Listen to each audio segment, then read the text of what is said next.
পৃথিবীর দ্বিতীয় বৃহত্তম মহাসাগর আটলান্টিক। 1,06,000,000 বর্গ কিলোমিটার জুড়ে বিস্তৃত এই জলরাশি পশ্চিমে আমেরিকা, পূর্বে ইউরোপ, আফ্রিকাকে আলিঙ্গন করে আছে।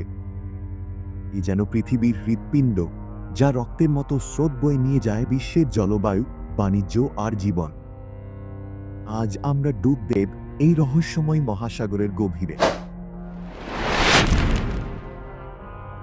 আটলান্টিক মহাসাগর উত্তরে আর্কটিক, দক্ষিণে অ্যান্টার্কটিকা, পশ্চিমে আমেরিকা মহাদেশ, পূর্বে ইউরোপ ও আফ্রিকার মাঝে অবস্থিত।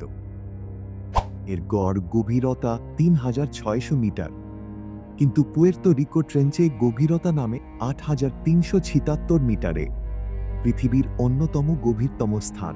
এই মহাসাগরের মাঝখান দিয়ে বয়ে চলে মিড আটলান্টিক রিজ, একটি 16,000 কিলোমিটার দীর্ঘ আগ্নেয়গিরি শৃঙ্খল। প্রতি বছর এখানে পৃথিবীর ভূত্বক 2 থেকে 5 সেন্টিমিটার করে দূরে সরে যাচ্ছে। ফলে আমেরিকা ও ইউরোপ, আফ্রিকা আরও দূরত্বে চলে যাচ্ছে। আটলান্টিকের সবচেয়ে বড় ভূমিকা পৃথিবীর জলবায়ু নিয়ন্ত্রণ। গালফ স্ট্রিম, মেক্সিকো উপসাগর থেকে উত্তর দিকে বয়ে যাওয়া উষ্ণ স্রোত ইউরোপকে শীতের কবল থেকে বাঁচায়। যদি এই স্রোত বন্ধ হয়ে যায়, তাহলে লন্ডনের তাপমাত্রা মস্কোর মতো হবে। কিন্তু এই মহাসাগর হারিকেনের জন্মস্থানও। প্রতি বছর জুন থেকে নভেম্বর আফ্রিকার উপকূল থেকে উষ্ণ জলীয় বাষ্প উঠে এসে শক্তিশালী ঝড়ে রূপ নেয়। 2005 সালের হারিকেন ক্যাটরিনা একাই $125 বিলিয়ন ক্ষতি করেছিল। এখানে বাস করে পৃথিবীর বৃহত্তম প্রাণী নীল তিমি, দৈর্ঘ্য 30 মিটার, ওজন 200 টন। দক্ষিণ আফ্রিকার কাছে সার্ডিন রান, লক্ষ লক্ষ মাছের মাইগ্রেশন। ডলফিন, হাঙ্গর, শিপ সবাই এখানে শিকারে মেতে ওঠে। ক্যারিবিয়ানের কোরাল রিফ রঙিন মাছের আশ্রয়, কিন্তু গভীরে 4,000 মিটার নিচে অন্ধকারে বেঁচে থাকে অদ্ভুত প্রাণী। অ্যাঙ্গুলার ফিশ, জায়ান্ট স্কুইড, এদের জীবন আমরা এখনো পুরোপুরি জানি না। 1492 সালে ক্রিস্টোফার কলম্বাস এই সমুদ্র পাড়ি দিয়ে নতুন বিশ্ব আবিষ্কার করেছিলেন। কিন্তু এই পথেই চলেছিল ত্রিভুজাকার বাণিজ্য।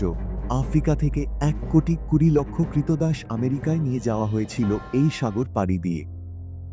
1912 সালে টাইটানিক আইসবার্গের আঘাতে ডুবে যায় এই সাগরে এবং 1,500 মানুষের প্রাণহানি ঘটে। আজও তার ধ্বংসাবশেষ 3,800 মিটার গভীরে শুয়ে আছে। কিন্তু আজ আটলান্টিক বিপয়ে প্রতি বছর 80 লক্ষ টন প্লাস্টিক এই সমুদ্রে ফেলা হচ্ছে।